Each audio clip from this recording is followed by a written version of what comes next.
बहुत धैर्य है आप में। अरे कायर हैं, कायर है इस देश का प्रधानमंत्री। लगा दो केस मुझ पर, लगा दो केस मुझ पर, जेल ले जाओ मुझे भी, लेकिन सच्चाई ये है कि इस देश का प्रधानमंत्री कायर है। हम आज यहां, सुनाई दे रहा है?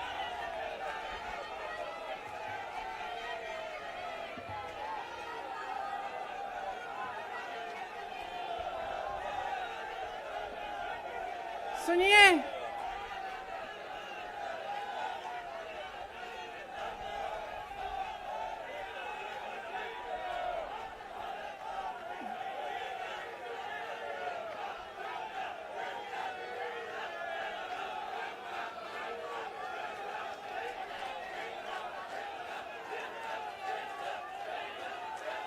अब बोलूं? इजाजत है? मेरे यूपी के भाइयों, बोलने दो। देखिए, यहां पे बैठे हुए मेरे मन में एक पुरानी बात आई। 32 साल पुरानी बात है। मई 1991 की बात है। मेरे पिता की शव यात्रा तीन मूर्ति भवन से निकल रही थी। अपनी मां के साथ और अपने भाई के साथ हम एक गाड़ी में बैठे थे। सामने भारतीय सेना की एक ट्रक थी, फूलों से लदी हुई थी। उसके ऊपर मेरे पिताजी का शव था। थोड़ी देर काफिला चला, 5-10 मिनट चला, फिर राहुल कहने लगे मैं उतरना चाहता हूं। तो मां ने मना किया। उस समय सुरक्षा का भी बहुत वो था, तो मां ने कहा नहीं, तुम उतर नहीं सकते। राहुल ने जिद की, नहीं मैं उतरूंगा। मैंने मां से कहा मां उतरने दो। राहुल गाड़ी से उतरा, उस सेना की ट्रक के पीछे खड़ा होके चलने लगा और तीन मूर्ति से लेके कड़ी धूप में अपने पिता के जनाजे के पीछे पीछे पैदल चलते चलते चलते चलते यहां पहुंचा। इस जगह से कुछ 400-500 गज दूर यहां पर मेरे शहीद पिता के अंतिम संस्कार मेरे भाई ने किए।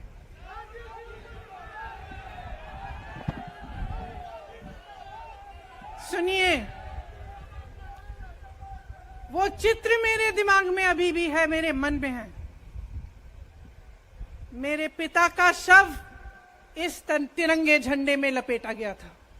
इस तिरंगे के नीचे मेरे पिता का शव था और उसके पीछे चलते चलते मेरा भाई यहां आया। उस शहीद पिता का अपमान भरी संसद में किया जाता है। उस शहीद के बेटे को आप देशद्रोही कहते हैं, आप मीर जाफर कहते हैं, उसकी आप मां का अपमान करते हैं। आपके मंत्री मेरी मां का अपमान भरी संसद में करते हैं। आपके एक मुख्यमंत्री कहते हैं कि राहुल गांधी को पता भी नहीं है कि उनका पिता कौन है। आपके प्रधानमंत्री भरी संसद में खड़े होकर कहते हैं कि ये परिवार नेहरू नाम को इस्तेमाल क्यों नहीं करता। पूरे परिवार का अपमान करते हैं। कश्मीरी पंडित समाज के रिवाज का अपमान करते हैं, जिसके तहत एक बेटा अपने बाप के मरने पर पगड़ी पहनता है, परिवार की परंपरा को आगे बढ़ाता है। लेकिन आप पर कोई मुकदमा नहीं होता, आपको 2 साल की कोई सजा नहीं मिलती, आपको जेल की सजा नहीं मिलती, आपको संसद से कोई बाहर नहीं निकालता, आपको मना नहीं करता कि 8 सालों के लिए आप चुनाव नहीं लड़ सकते। क्यों? मैं पूछना चाहती हूं क्यों?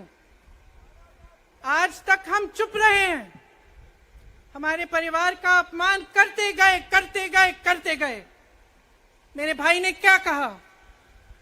संसद में वो मोदी जी के पास गए और उनसे गले लगे। मेरे भाई ने कहा मैं आपसे नफरत नहीं करता हूं, मेरे दिल में आपके लिए कोई नफरत नहीं है, हमारी विचारधारा अलग है, लेकिन हमारी नफरत की विचारधारा नहीं है। तो मैं पूछना चाहती हूं, एक आदमी का कितना अपमान करोगे? कितना अपमान करोगे? क्या यही है इस देश की परंपरा? आप परिवारवादी कहते हैं, तो भगवान राम कौन थे? भगवान राम को वनवास में भेजा गया, उन्होंने अपने परिवार, अपनी धरती के प्रति अपना धर्म निभाया। क्या भगवान राम परिवारवादी थे? क्या पांडव परिवारवादी थे कि वो अपने परिवार की संस्कारों के लिए लड़े? और हमें क्या शर्म आनी चाहिए कि हमारे परिवार के सदस्य शहीद हुए इस देश के लिए, कि इस झंडे में उनका खून है, इस धरती में उनका खून है, इस देश के लोकतंत्र को मेरे परिवार के खून ने सींचा है। और जो सोचता है कि हमें अपमानित करके हमें डराएंगे, हमें धमकाएंगे, जो सोचता है कि तमाम एजेंसियों को लगाकर हम पे छापे मारकर हमसे कुछ भी कर ले, हमें डराएंगे, वो गलत सोचते हैं। हम डरने वाले नहीं हैं। हम और मजबूती से लड़ेंगे। हम इस देश के लोकतंत्र के लिए कुछ भी करने के लिए तैयार हैं। इस देश के लोकतंत्र को, इसकी नींव कांग्रेस पार्टी के महान महापुरुषों ने डाली है। कांग्रेस पार्टी लड़ी इस देश की आजादी के लिए, और आज भी इस देश की आजादी के लिए ही लड़ रही है। कभी कभी मैं सोचती हूं, मुझे समझ में नहीं आता कि पब्लिक क्या सोच रही है। क्या देख नहीं रही है क्या हो रहा है? क्या आपको दिख नहीं रहा है कि आपकी सारी संपत्ति लूटी जा रही है, एक आदमी को दी जा रही है, गिने चुने उद्योगपतियों को सब कुछ दिया जा रहा है? किसकी संपत्ति है? ये राहुल गांधी की संपत्ति है, ये आपकी संपत्ति है। ये पीएसयू किसके हैं? किसके लिए बनाए गए? आपके लिए बनाए गए, जो ऐसे एक के बाद एक इनको बेचे जा रहे हैं, दिए जा रहे हैं। इसी से तो आपका रोजगार आता है। छोटे उद्योगों से, छोटे व्यापारियों से आपका रोजगार आता है, किसी बड़े अडानी से नहीं आता। रोजगार नहीं देते, छीनते हैं आपका रोजगार। तो आप समझ क्यों नहीं पा रहे हैं? आप गैस के सिलेंडर के लिए 1000 रुपए दे रहे हैं, और यहां आपकी सारी संपत्ति किसी को सौंपी जा रही है। राहुल गांधी जी ने क्या कहा? अरे कौन सा इतना बड़ा जुल्म कर लिया कि आपसे 2 सवाल पूछ लिए, जवाब नहीं दे पाए ना, घबरा गए। और जो अहंकारी होते हैं, तानाशाह होते हैं, क्या करते हैं? जब सवालों का जवाब नहीं दे पाते तो पूरी सत्ता को लेकर जनता को दबाने की कोशिश करते हैं। जो सवाल उठाता है उसको दबाने की कोशिश करते हैं। आपने कभी सोचा है, आंखें खोलिए, आपने कभी सोचा है कि ये पूरी सरकार, ये सारे मंत्री, ये सारे सांसद एक आदमी को बचाने की क्यों इतनी कोशिश कर रहे हैं? इस अडानी में है क्या कि इसको आप सारी संपत्ति दे रहे हो देश की? 20 हजारों करोड़ शेल कंपनियों में इनकी हैं, और आप इन पे इंक्वायरी नहीं कर सकते। ये अडानी है कौन कि आप सब उनका नाम उठते ही बौखला जाते हैं और उनको बचाने में लग जाते हैं? देखिए, आप इस देश के देशवासी हैं, ये देश आपका है, ये लड़ाई आपकी है। आज तमाम नौजवान बेरोजगार क्यों हैं? हम इश्तेहार तो देख रहे हैं, होर्डिंग देख रहे हैं, मदर ऑफ डेमोक्रेसी लिखा है, कहते हैं कि हमारी अर्थव्यवस्था बहुत तेजी से आगे बढ़ रही है, तो इतने नौजवान बेरोजगार क्यों हैं? तो जहां जहां हम जाते हैं बेरोजगार नौजवान क्यों दिखते हैं? इतनी महंगाई क्यों है? इतनी महंगाई क्यों है? क्या आप इतने बड़े काम कर सकते हो लेकिन एक गैस सिलेंडर का दाम कम नहीं कर सकते? आप छोटे व्यापारियों की मदद नहीं कर सकते? आप रोजगार नहीं बनवा सकते? तो फिर आपकी सरकार किस काम की है? लोगों को दबाने के लिए है या अडानी जी को आगे बढ़ाने के लिए है? तो आज ये समय आ गया है कि हमें गंभीरता से सोचना पड़ेगा। ये सरकार पूरी कोशिश करती है कि आपका ध्यान भटकाया जाए। अब आप सोचिए, कन्याकुमारी से कश्मीर तक एक आदमी चला, उसके साथ लाखों लोग चले, क्या पैगाम लेके चला? किस लिए चला?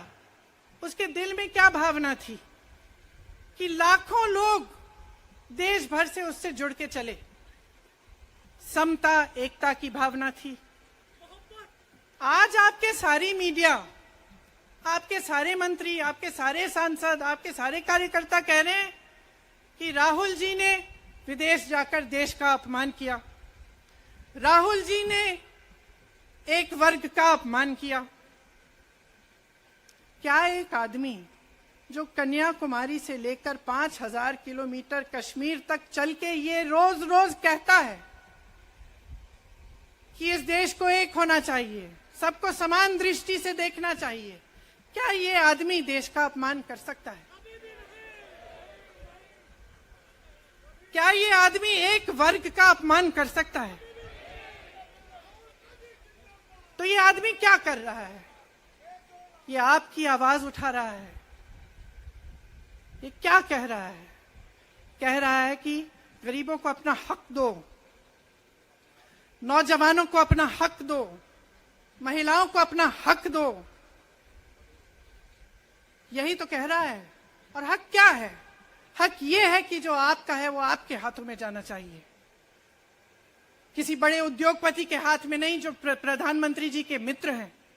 ये है आपका हक। उसी हक की लड़ाई लड़ रहा है। तो आप समझिए, ये एक इंसान की बात नहीं है, ये एक राहुल गांधी की बात नहीं है, ये पूरे देश की बात है। जब हम कहते हैं लोकतंत्र को बचाना है, तो हम किस बात की को बचाने की कह रहे हैं? क्या कह रहे हैं हम? लोकतंत्र क्या होता है? खुल के जवाब मांगो, सवाल उठाओ। यही तो लोकतंत्र है कि आपको कोई आपत्ति है, कोई समस्या है, आप किसी के पास जाकर अपना हक मांग सकते हैं। आप कह सकते हैं, भाई हमारे लिए ये क्यों नहीं किया, इतनी महंगाई क्यों है, हमारे लिए रोजगार क्यों नहीं बनाए? लेकिन आज यही हक आपसे छीना जा रहा है और आपका ध्यान इधर उधर भटकाया जाता है और इतनी चीजों को फैलाया जाता है जो सच नहीं है, झूठों को फैलाया जाता है। आप सोचिए, राहुल गांधी दुनिया के सबसे बड़े जो शिक्षा के संस्थान है वहां से पढ़ के आए हैं। हार्वर्ड और कैम्ब्रिज की उनकी डिग्री है। कैम्ब्रिज से उन्होंने इकोनॉमिक्स में मास्टर्स डिग्री, एमफिल डिग्री उनको मिली। आप उसको पप्पू बनाते हैं।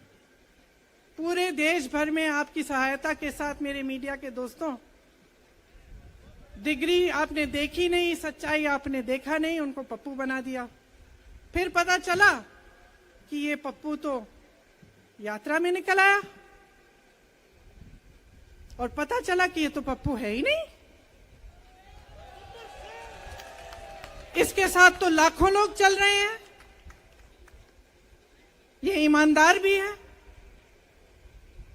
ये सब बातों को समझता भी है, ये जनता के बीच जा रहा है, जनता की समस्याओं को सुन रहा है, तो जनता इसके साथ चली जा रही है। तो घबरा गए कि राहुल गांधी ने संसद में वो सवाल उठाए जिनका उनके पास जवाब नहीं है।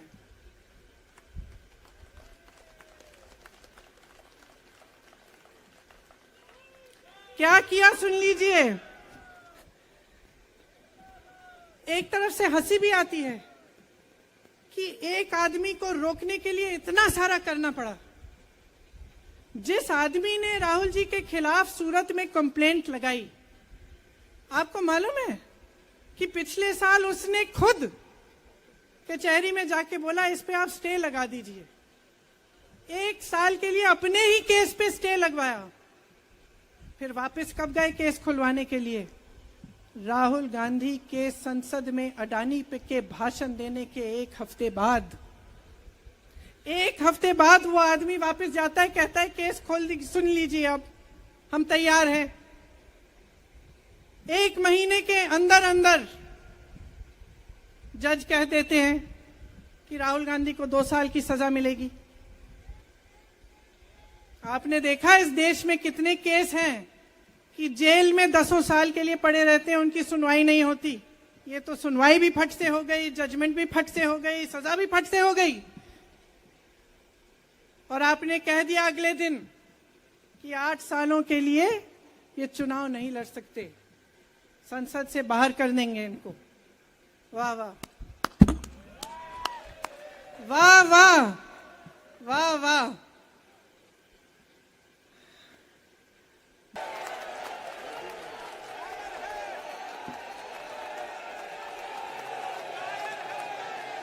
अपनी सत्ता के पीछे छुपा हुआ है,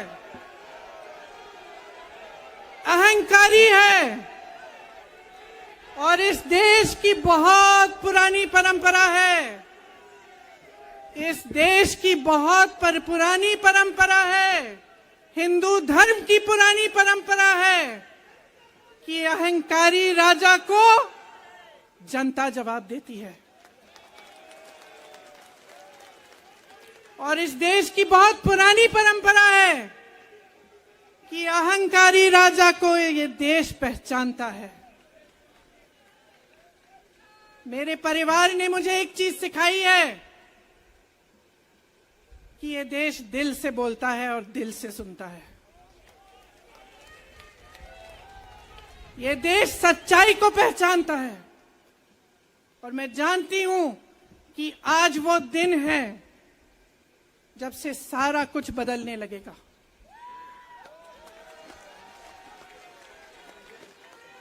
मेरे मीडिया के साथियों, मैं आपसे कहना चाहती हूं, बहुत हो गया है, बहुत हो गया है। मैं जानती हूं आप पर कितना दबाव है। मैं जानती हूं कि आपको लाइन भेजी जाती है कि आज आपको ये कहना है, आज आपको ये लिखना है। लेकिन आपकी एक बहुत बड़ी जिम्मेदारी है। आज लोकतंत्र खतरे में है।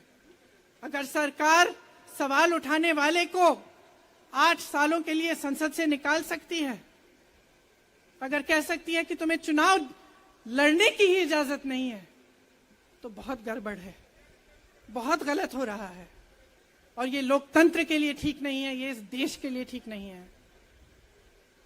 जब आप पत्रकार बने, शुरू में जब आप काम के लिए आए, तो आपके दिल में भी ये होगी बात कि देश के लिए मैं सच्चाई बोलूंगा, मैं सच्चाई बोलूंगी। आज आप बोल नहीं पा रहे हैं, हिम्मत करिए, खड़े हो जाइए आप भी। और जैसे खड़गे जी ने कहा कि तमाम पार्टियों ने आज अपनी आवाज उठाई है, उनका हम सब धन्यवाद देते हैं। और हम सबको एक होना पड़ेगा। इसलिए होना पड़ेगा क्योंकि आज ये देश खतरे में है। आज इस देश की सारी संपत्ति एक आदमी को सौंपी जा रही है और उस आदमी को बचाने के लिए पूरी सरकार खड़ी हो जाती है। बहुत गलत हो रहा है। अगर आज मेरे भाइयों और बहनों आप इसको पहचान नहीं पाएंगे तो इस देश को बहुत खतरे में डाल देंगे। इसीलिए यहां खड़े हुए महात्मा गांधी जी की समाधि के कुछ ही गज दूर खड़े हुए मैं आपको याद दिलाती हूं कि कितनों ने इस देश के लिए अपना खून बहाया है, कितनों ने इस देश की धरती, इस देश की आजादी के लिए अपना खून बहाया है। ये अफसर हैं यहाँ तैनात खड़े हैं, इसी तरह से इनके भाई सरहद पे खड़े होते हैं हमारे लिए, आज भी अपना खून बहा रहे हैं। क्या इसके लिए? क्या अडानी जी के लिए?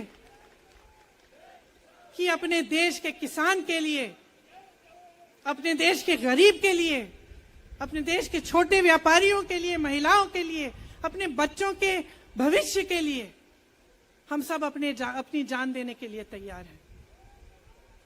तो मैं आपसे आग्रह करती हूं, मेरे देशवासियों, आंखें खोल लो, समय आ गया है, डरो मत।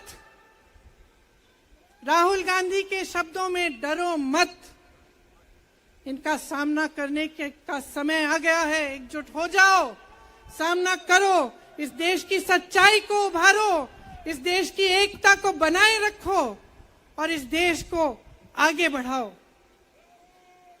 जय हिंद, जय हिंद।